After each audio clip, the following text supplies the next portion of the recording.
వ్యాధి అయినా కానీ ప్రారంభంలో గుర్తించడం ద్వారా మనం ఎక్కువ నష్టం లేకుండా తొందరగా చికిత్స తీసుకునే అవకాశం ఉంది కదా. అదే రకంగా లివర్ పాడవుతుందని తెలిపే సంకేతాల గురించి వివరిస్తారు. అది తప్పకుండా చూపిస్తుంది. ఇప్పుడు శరీరము ఎప్పుడైనా అనారోగ్యం ఉన్నప్పుడు ఏ భాగమైనా పర్టికులర్గా లివర్ అనారోగ్యానికి గురైంది అనేది సూచనలు ఉంటాయి తప్పకుండా. పర్టికులర్గా ఏంటంటే లివర్ డ్యామేజ్ అవుతున్నప్పుడు కడుపులో కుడి పక్కన పై భాగంలో నలతగా ఉండడం. సరే, ఏదో ఒకరోజు అజీర్ణంగా ఉంది, నలతగా ఉంది, దానికి పెద్దగా ఆందోళన చెందాల్సిన లేదు. పర్సిస్టెంట్గా ప్రాబ్లం వస్తూ ఉంటే వైద్య సలహా తీసుకోవడం మంచిది. ఓకే. అదేవిధంగా ఆకలి మందగించడం, వెయిట్ లాస్, బరువు తగ్గడము, ఇటువంటి సిమ్టమ్స్ని నెగ్లెక్ట్ చేయకూడదు.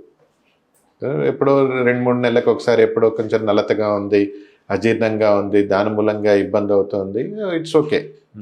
బట్ పర్సిస్టెంట్గా కనుక కడుపులో నొప్పి వస్తుంది, ఆకలి మందగించింది, బరువు తగ్గుతున్నారు, లేదా పసరికలు జాండీస్ రావడం అనేది లివర్ ప్రాబ్లమ్స్కి అతి ముఖ్యమైన సూచన.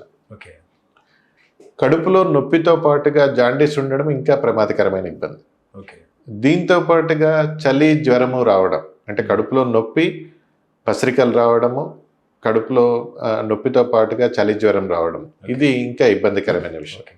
సో ఈ విధంగా ఏంటంటే ఈ సిమ్టమ్స్ అనేవి కొన్నిసార్లు ప్రోడ్రోమ్ సిమ్టమ్స్ అంటాం. అంటే ఇంకా జాండీస్ అది మొదలు కాకముందే కొంచెం ఒళ్ళు నలతగా ఉండడము, హెడేక్ రావడము, ఫీవరిష్గా ఉండడము, సోకాల్డ్ ఇది, ఈ విధమైన సిమ్టమ్స్ను కూడా ఇదైనా ఒక 3-4 రోజులకి మూత్రం పచ్చబడ్డము, కళ్ళు పచ్చబడ్డము, ఒళ్ళు పచ్చబడ్డము, లేకపోతే ఒళ్ళు దురదలు రావడము, ఈ విధమైన సిమ్టమ్స్ కూడా మనకి లివర్ ప్రాబ్లమ్స్ మొదలైనప్పుడు తెలుస్తుంది.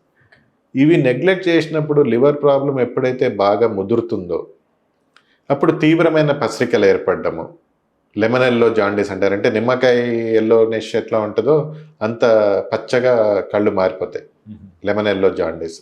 దాంతో పాటుగా కడుపులో నీరు చేరడం, లేదంటే వామిటిలో రక్తం పడడము, లేకపోతే మల విసర్జనలో నల్లగా రక్తం పోవడము, ఈ విధమైన ఇబ్బందులు కూడా మనకి బాగా ముదిరిన స్టేజ్లో లివర్ సిర్రోసిస్ అవి ఏర్పడినప్పుడు వస్తాయి. సో అందువల్ల ఏంటంటే ఎర్లీ స్టేజ్లోనే మనకి ఈ సిమ్టమ్స్ కనిపించినప్పుడు వాటిని నెగ్లెక్ట్ చేయకుండా సరైన వైద్య సలహా తీసుకోవడం అనేది చాలా ముఖ్యం.